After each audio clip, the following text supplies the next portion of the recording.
সুন্দরবনের নিবন্ধিত বনজীবীরা প্রথমবারের মতো পাচ্ছেন বিশেষ খাদ্য সহায়তা। বনে প্রবেশ নিষেধাজ্ঞার 2 মাস পার হওয়ার পর চাল বরাদ্দের ঘোষণা দিলেন পরিবেশ বন প্রতিমন্ত্রী ডক্টর শেখ ফরিদুল ইসলাম। সুন্দরবনের দুর্বৃত্তায়ন কোনোভাবেই মেনে নেওয়া হবে না বলেও জানান তিনি। এ বিষয়ে আরও জানাতে মোংলা থেকে যোগ দিচ্ছেন সহকর্মী মনিরুল ইসলাম তলু। মনিরুল, বনজীবীদের খাদ্য সহায়তা কবে নাগাদ দেওয়া শুরু হবে?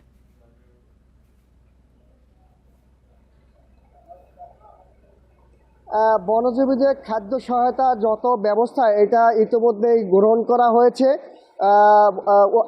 অল্প আগেই আমি কথা বলেছিলাম উপজেলা মৎস্য কর্মকর্তা জাহিদ হোসেনের সাথে। তিনি আমাকে বলেছেন যে আগামীকাল বা তার পরের দিন হয়তো এই খাদ্য সহায়তা তারা বিতরণ করতে পারবেন, যেহেতু এখানে আনুষ্ঠানিকতার একটা ব্যাপার আছে। বিতরণ কর্মকর্তা থাকতে হয়, উপজেলা চেয়ারম্যান, ইউনিয়নের চেয়ারম্যান সহ অনেক কর্মকর্তাদের ওখানে থাকতে হয়, নির্বাচিত প্রতিনিধি থাকতে হয়, যে কারণে আগামীকাল বা পরশু দিন এই বিতরণের কার্যক্রমটা শুরু হবে বলে আমাকে জানিয়েছেন। আপনাকে একটা কথা জানিয়ে রাখি যে ইতিমধ্যে এর আগেই কিন্তু এরকম বিতরণের কার্যক্রম কিন্তু এটাই প্রথম।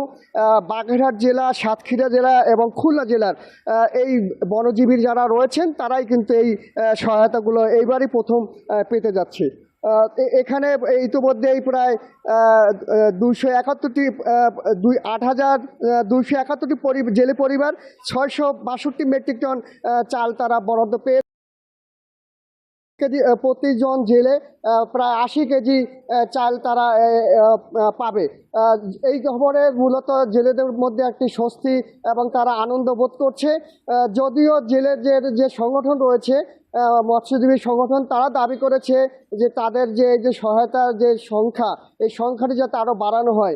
যদি এই সংখ্যাটি আরও বাড়ানো হয় তাহলে বাদ পড়া যে জেলেগুলো রয়েছে সেই সব জেলেরা এই সহায়তাগুলো আবার পাবে এবং তাদের মধ্যে যে অভাব অনটন, এই অভাব অনটনগুলো তারা ঘুচাতে পারবে।